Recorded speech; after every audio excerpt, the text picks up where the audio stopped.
Ukraine में चल रही जंग की मार यूरोप के कई देशों की अर्थव्यवस्था पर पड़ रही है। जंग के कारण महंगाई की मार से बेहाल हो रहे यूरोप के देशों में ग्रीस का नाम भी जुड़ गया। ग्रीस में महंगाई ने बीते 28 साल का रिकॉर्ड तोड़ दिया, जिसकी वजह से ग्रीस के लोगों का बजट बुरी तरह बिगड़ गया। अप्रैल में वहां महंगाई की दर 28 साल के बाद डबल डिजिट में पहुंच गई, मतलब 10 के पार रिकॉर्ड की गई। नेचुरल गैस और पेट्रोल की कीमतें तो पहले से आसमान छू रही हैं। अब बाकी चीजों पर भी इसका असर दिख रहा है। खासतौर पर खाने के तेल और सब्जियों की कीमतें ग्रीस समेत पूरे यूरोप में मुसीबत बन चुकी हैं। सुपरमार्केट में खरीदारी करने पहुंच रहे लोग कीमत देखकर हैरान हो रहे हैं। दावा तो यह है कि खाने पीने से जुड़े ज्यादातर कारोबार भी ठप पड़ चुके हैं और ग्रीस समेत यूरोप के ज्यादातर देश बढ़ती महंगाई के आगे लाचार दिख रहे हैं। ग्रीस की सरकार की तरफ से दिए गए आंकड़ों के मुताबिक वहां अप्रैल में सालाना आधार पर महंगाई 10% से ज्यादा बढ़ गई, जो कि पिछले 28 साल का रिकॉर्ड बताया जा रहा है। 28 साल में महंगाई में इतना बड़ा उछाल पहले कभी नहीं आया था।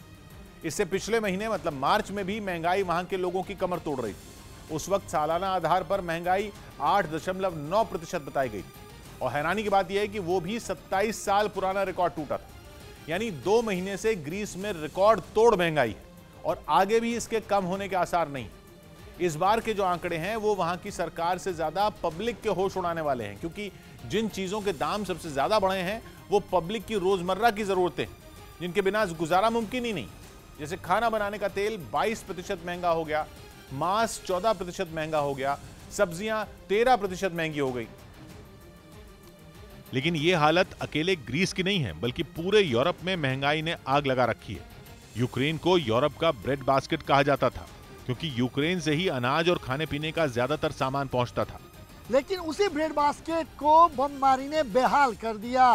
रूस में खेती में इस्तेमाल होने वाले कीटनाशक जो रूस से जाते थे वो वहां पहुंच ही नहीं रहे। यही नहीं, सूरजमुखी के तेल के लिए तो यूरोप लगभग पूरी तरह रूस और यूक्रेन पर ही निर्भर है।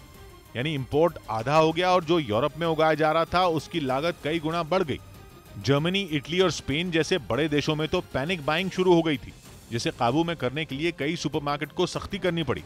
एक बार में सामान खरीदने की सीमा तय करनी पड़ी। रूस की खुफिया एजेंसी एफएसबी ने आतंकी हमले की बड़ी साजिश को नाकाम कर दिया और कलिनिंग्राद इलाके से एक आतंकी को गिरफ्तार करने का दावा किया, जो विक्ट्री डे पर बड़े आतंकी हमले के इरादे से वहां पहुंचा था। लेकिन उसकी मौजूदगी की जानकारी मिलते ही एफएसबी की टीम हरकत में आ गई और उसके मंसूबे को नाकाम करते हुए उसे गिरफ्तार कर लिया। हालांकि उसे काबू में करने के लिए उनको काफी देर तक मशक्कत करनी पड़ी। इसके बाद सुरक्षा बल ने वहां सर्च ऑपरेशन चलाया। इस काम में रोबोट और बम निरोधक दस्ते की भी मदद ली गई। तलाशी के दौरान आरोपी के पास से विस्फोटक और हथियार भी बरामद करने का दावा किया गया।